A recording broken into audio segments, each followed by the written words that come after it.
Today I'm going to talk about income inequality, but more importantly, and also my proposition, is that income inequality damages the United States economy. So I'll support my proposition with 4 secondary claims. The first one is that income inequality exists. So the top 1%, I'm sure you guys heard of them, the super rich. So Robert Reich, the former United States Secretary of Labor under the Clinton administration, he made a couple claims. The first one is the top 1% are taking in more of the nation's income today than at any other time since the Great Depression, also known as the 1920s.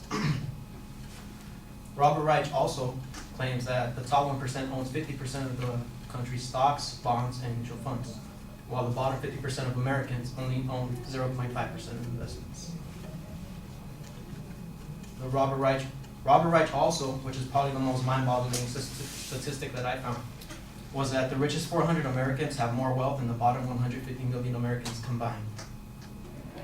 To support Robert Reich, Jennifer Liberto, senior writer for CNN, made the claim that the CEO of a company makes 380 times more than his average worker's pay. Not the janitor, his average worker.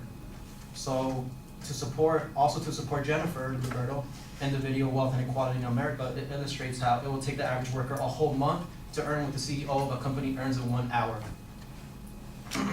So now that we see there is income inequality, I'll go on to my second secondary claim, which is income inequality overpowers the middle class and the poor. So in the documentary Inequality for All, also by Robert Reich, he shows how he made a claim that while the rich keep getting richer, wages are stagnating for the middle class and the poor. In fact, there's a scene in the documentary which shows in the years 1978, the typical CEO of a company earned more than $393,000 annually, while the typical male worker earned $48,000 annually. But in 2010, the typical CEO earned more than $1 million, while the typical male worker earned $33,000. So as you can see, in 1978, the typical male worker earned $48,000, while in 2010, not that long ago, the typical male worker earned only $33,000 annually. So as you can see, there's less money for the average worker to spend, which means there's less money for while there's less money for the average worker, that means there's less money for the average worker to spend. If there's less money for the average worker to spend, that means that companies start downsizing because they can't sell their products to the middle class and the poor who don't have this money to spend. So when companies start downsizing, people start getting fired. Now, people start getting fired as part of a vicious cycle that I will explain in my 4th secondary claim. Now, my 3rd secondary claim is that government programs such as funding for higher education are vanishing due to the decrease of tax revenue. I'll support my 3rd secondary claim with a couple statistics and facts. So one way tax revenue is decreasing through unequal taxation is through unequal taxation. And my first example is Mitt Romney. Now, Mitt Romney, he posted his income tax in 2010, which showed that he only paid a 13.9%.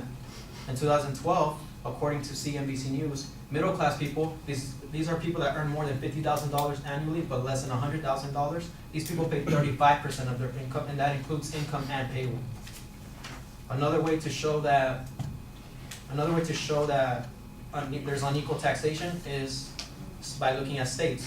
Now, a state such as Washington, they have the most regressive state tax system according to CNBC News, and they tax their poorest residents at 16.8%, while taxing the richest people, top 1%, only at 2.4%. Thanks to states such as Washington, state governments took in nearly $1.7 trillion in 2008. Now, that $1.7 trillion, that sounds like a lot of money, but according to the U.S. Census Bureau, in 2007, compared to 2008, they had a 15.8 decrease of their tax revenue. So as you just heard, when you tax rich people less and poor people more, you get less tax revenue. Government programs such as state funding for higher education go down, and then tuitions go up to compensate. So what happens when tuitions go up to compensate? There's an example. In the 1960s, you can go to Berkeley for free. You could have gone to Berkeley for free. In the 1970s, it was about $700, and that's in today's money. But if you want to go to Berkeley today, and you're an in-state resident, it's $15,000 annually. And that's just if you're an in-state resident. Of course, if you're out of state, it costs more. So unequal taxation evolves into less tax, which equals for higher tuition rates, right? And you'll see how higher tuition rates negatively affects the United States economy in my 4th and last secondary claim, which is that income inequality sparks the vicious cycle. So Robert Reich also made article. He wrote an article called "The Middle Class." So, and he quotes, "When so much income goes to the top, the middle class doesn't have enough money to have purchasing power to keep up with an economy going with, so the middle class doesn't have enough purchasing power to keep the economy going without sinking even more deeply into debt, which, as we've seen, ends badly. An economy so dependent on spending of a few is also prone to great booms and busts." So what he's saying is that when the middle class doesn't get a share of economic gain, we get into this downward vicious cycle. And I'll conclude my presentation with the vicious cycle. So the vicious cycle is wages stagnate. When wages stagnate, workers buy less. When workers buy less, other companies start downsizing because they are not selling. When other companies start downsizing because they're not selling, they start cutting people from work. When they cut people from work, that means there's less working Americans. When there's less working Americans, that means there's less tax revenue that the states acquire. And when there's less tax revenue, that means they start cutting programs such as higher education. So workers start becoming less educated. And when workers become less educated, unemployment rises, and this all leads to the US economy growing more deficit. So as you can see, income inequality is just a spark of the problems of the US economy. That is all. Thank you.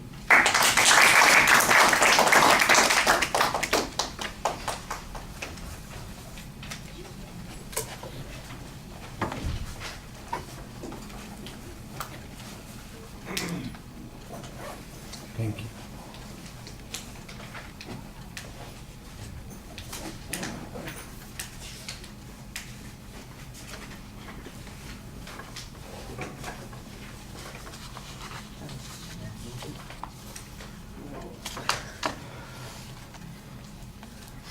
All right, Julian, I think that you did a very good job identifying the proposition, and I think there's a controversy on this. That you give a little bit of background on that helps quite a bit.